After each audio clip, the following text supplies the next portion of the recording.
जय शिवराय मित्रांनो. तर आज एका नवीन ब्लॉगमध्ये तुमचं मनापासून स्वागत आहे.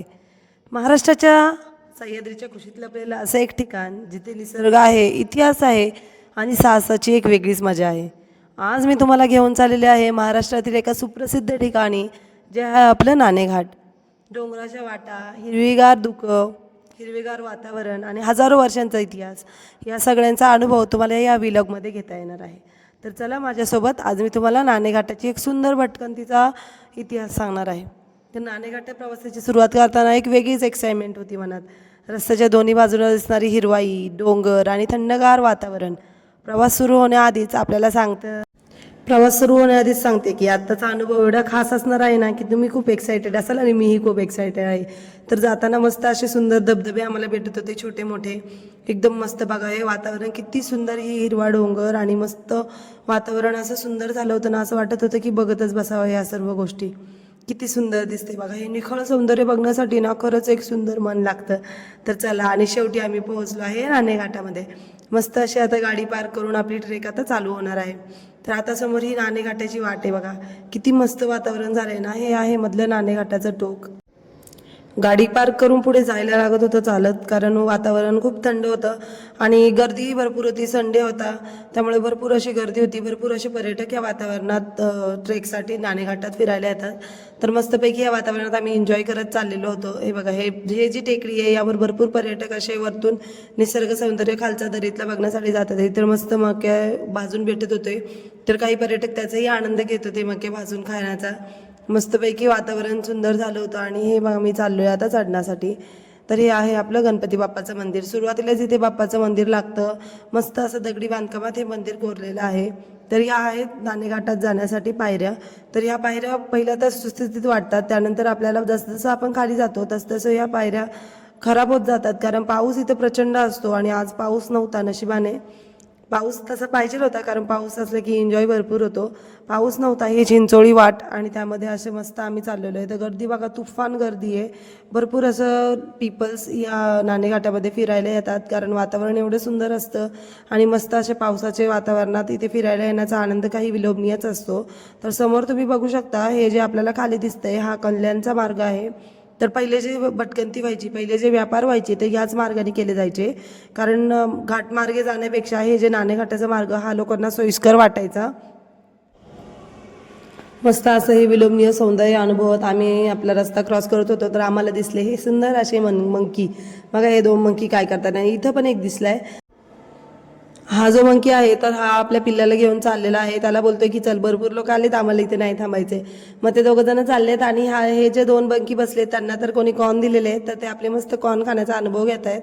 आणि हे दोन मंकी बोलतायत की चला आता आपण जाऊयात आपल्या वरती, कारण एवढ्या पर्यटकांमध्ये जर कोणी दगड मारला, काही केलं तर आपल्यालाच इजा होणार आहे, कारण आपण आहेत 4 जण आणि हे आहेत भरपूर जण. मग ते मस्तपैकी वरती चाललेत. मग त्यांना बघत बघत आम्ही मस्त आपला ट्रेकही एन्जॉय करत होतो. कधी दगडी वाट, तर कधी हिरवीगार झाडी, कधी ढगांमध्ये लपलेले सुंदर असे डोंगर. हा प्रत्येक मिनिट ना खरंच निसर्ग सौंदर्याने भरून निघलेला होता. अर्थातच हा ट्रेक भरपूर सुंदर होता. पण असं मस्त हे मंकी पण बघून ना अजून माझ्या पिल्लूला पण छान वाटलं. आणि आमच्यासोबत ज्या छोटे छोटे चिल्लू पिल्ले होते त्यांनाही खूप आनंद वाटला, कारण हे माकडे बघा किती मस्त असे उड्या मारत जंप करत चाललेले आहेत. आणि हे बघा, ही आईने कशी हिच्या पिल्ल्याला पाठीवर घेऊन मस्त चाललेली आहे. आणि हे आपले कॉर्न खाण्यात बिझी आहे. तर त्यांनी बघितलं हे दोघं जण गेले, मग त्यांनीही जे राहिलेलं होतं ते फिनिश केलं आणि बाकीचं तिथेच टाकून हे पण पळत सुटले, कारण एवढ्या माणसांमध्ये त्यांनाही भीती लागायलाच होती की बाबा एवढ्यांमध्ये आपण कसं थांबायचं. मग ते गेल्यानंतर मग मस्तपैकी आपला निसर्ग सौंदर्याचा आनंद मी घेत होते. तर असं इथलं मस्त सौंदर्य बघून ना खरंच मन तृप्त होतं. सगळीकडे असं हिरवीगार झाडं, मस्त असे काळेभोर डोंगर. आणि हे बघा, हे तुम्हाला समोर जी दिसतीये ना, ही खोल अशी दरी आहे. तर इथं ना पहिला व्यापार हा इथनंच केला जायचा. आणि त्यानंतर तुम्हाला मी हे दगडी जे आपलं आहे, ज्यामध्ये पहिले नाणे टाकायचे लोक, ते पण दाखवते. तर मग आता हे खाली ही दरी आहे सुंदर अशी. तर हे वरती आपल्या पायऱ्या आहेत. ह्या काही पायऱ्या आहेत ना त्या व्यवस्थित आहेत अजून, पण काही ज्या पायऱ्या आहेत त्यांची अवस्था खरंच खूप बिकट झाली आहे. येताना ना पाय घसरायला होतो. तर जर तुम्ही येत असाल आणि प्लॅन करत असाल तर खरंच जपून या, कारण पावसाळ्यामुळे भरपूर असं पाणी तिथून जाऊन जाऊन ना त्या पायऱ्या पूर्ण डॅमेज झालेल्या आहेत. तर आता मी आलेले आहे ना या नाणेघाटाच्या प्रसिद्ध भागाजवळ. इथल्या दगडी रचना आणि गुहा पाहताना ना त्या काळच्या लोकांचं जीवन कसं असेल ना खरंच अनुभव याची कल्पना येते. आणि काही काही हे जे शिलालेख आहेत, हे जे तुम्हाला आता मी शिलालेख दाखवतीये, तर हे प्राचीन अवशेष आपल्याला इथे बघण्यास मिळतात. या गुफा ज्या आहेत, या दरी, हे भरपूर आपल्याला काही सांगून जातात. तर इथून ना पूर्वीचा प्रवास केला जायचा. प्राचीन काळातील नाणेघाट हा महत्त्वाचा व्यापारी मार्ग होता. कोकण आणि दख्खन पठाराला हा जोडत होता मार्ग आणि व्यापारासाठी इथूनच प्रवासाची ये जा व्हायची. तर आतमध्ये जे तुम्ही बघताय ना आता, हे जे मी तुम्हाला दाखवते लोखंडी कॅम्पस, तर हे आता लोखंडी हे केलेलं आहे, पूर्ण त्याला पॅक केलेलं आहे. तर हा जो आहे तो शिलालेख. आता तर आपण या ठिकाणी फिरायला येतो, पण पूर्वीचे लोक या ठिकाणी व्यापारासाठी यायचे. तर त्यांच्यासाठी हे बघा, हे कुंड आहे, यामध्ये पाणी पण साठवलेले आहे. आता त्याला पूर्ण पॅक. नाणेघाट येथील मुख्य गुहेतील हा शिलालेख जो आहे तो सम्राट प्रथम सातकर्णी यांची पत्नी नागनी गायीने कोरून घेतलेला आहे. तर हा पूर्ण ब्राह्मी लिपीतला आणि प्राकृत भाषेत कोरलेला आहे.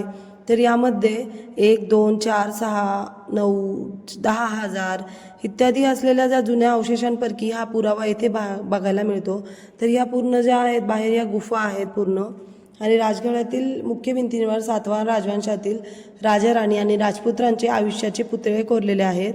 आज केवळ त्यांचे पाय आणि डोक्यावरील ब्राह्मी लिपीतील नावाचे अवशेष शिल्लक राहिलेले आहेत. तर याची व्हिजिट जर तुम्हाला पाहिजे असेल तर हा जो फोटोमध्ये बघताय हा आहे जकातीचे दगडी रांजण. तर याच्यामध्ये नाणी म्हणजे नाणे आपले म्हणजे पैसे, आणि घाट म्हणजे रस्ता. तर या मार्गावरून जाणाऱ्या व्यापाऱ्यांकडून पहिले जकात म्हणजे टोल वसूल केले जात असे, आणि ते गळ करण्यासाठी हे मोठे दगडी रांजण ठेवण्यात आलेले होते. आणि इथे ना पैसे टाकायचे आणि त्यानंतर तुम्ही हा रस्ता क्रॉस करू शकता व्यापारासाठी. तर असं. तर आज सुद्धा जे पर्यटक इथे व्हिजिट करतात ना, ते आज सुद्धा इथे नाणी टाकतात. तर हे सुद्धा आपल्याला ह्या रांजणामध्ये बघायला मिळते. तर बघा, हे प्रचंड केवढं मोठं दगडी असं रांजण आहे, आणि त्यामध्ये अजूनही आता पावसामुळे तर इथे पाणी भरलेलं आहे, पण अजूनही त्याच्यात नाणी लोक टाकतात की चला बाबा आवडीपोटी किंवा वैशिष्ट्यापोटी ते टाकतात नाणी. आणि हे वातावरण बघा, किती सुंदर असं वातावरण झालेलं आहे, आणि पूर्ण असा दगडी चौथारा आहे हा. आणि या दगडी चौथाऱ्यावर हे जे मोठं असं रांजण आहे हे तयार केलेलं आहे, आणि अजूनही बऱ्यापैकी अवस्थेत हे रांजण आहे.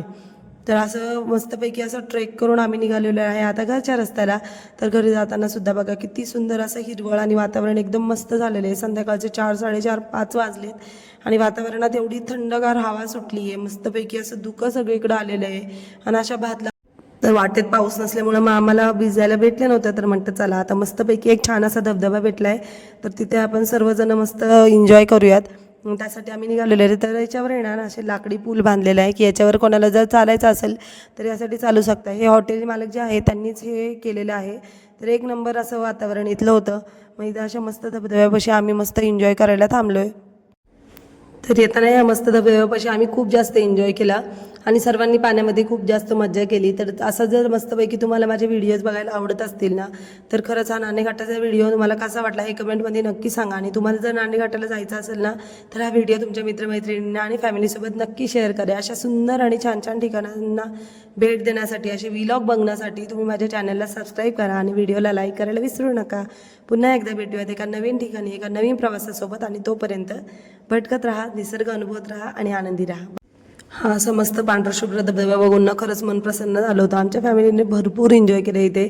मस्तपैकी आम्ही जवळजवळ तास ते 1.5 तासभर या पाण्यामध्ये मस्त एन्जॉय केला. मी तर सगळ्यांचा व्हिडिओ शूट करत होते, कारण खूप जास्त थंडी वाजत होती. वातावरण एकदम थंड होतं, आणि या पाण्यात गेल्यानंतर अजिबात थंडी वाजत नव्हती. पाण्यात गेल्यानंतर मस्त वाटत होतं, पण पाण्यातून बाहेर आलं की खूप जास्त थंडी वाजत होती. आता बघा, माझ्या मुलीला तिच्या काकांनी घेतलेलं आहे या पाण्यामध्ये मस्त बसण्यासाठी. तर तिला ना खूप थंडी वाजत होती, मग तिला पाण्यामध्ये घेतलं.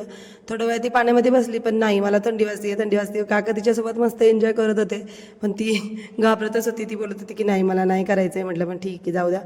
तर थँक्यू माझा ब्लॉग बघण्यासाठी, आणि ह्या मस्त अशा सुंदर ब्लॉगमध्ये तुमचं खरंच मनापासून स्वागत होतं. आणि आता जर तुम्हाला असे नवीन ब्लॉग छान माझे बघायला आवडत असतील ना, तर तुम्ही मला खरंच फॉलो करा, सबस्क्राईब करा, आणि माझ्या चॅनलला भरपूर असं प्रेम द्या. मी भरपूर असे छान छान व्हिडिओज तुमच्यासाठी घेऊन येत राहील. तर वातावरण बघा किती मस्त. अशा एका ठिकाणी आम्ही थांबलो होतो संध्याकाळी चहा घेण्यासाठी. तर तिथे एवढं सुंदर वातावरण होतं. आम्ही थोडंसं हॉटेलच्या मागचा एरिया बघण्यासाठी गेलो होतो. तिथे एकदम मस्त वातावरण होतं. तर ह्या वातावरणाची तुम्हाला जर व्हिजिट करायची असेल तर नक्कीच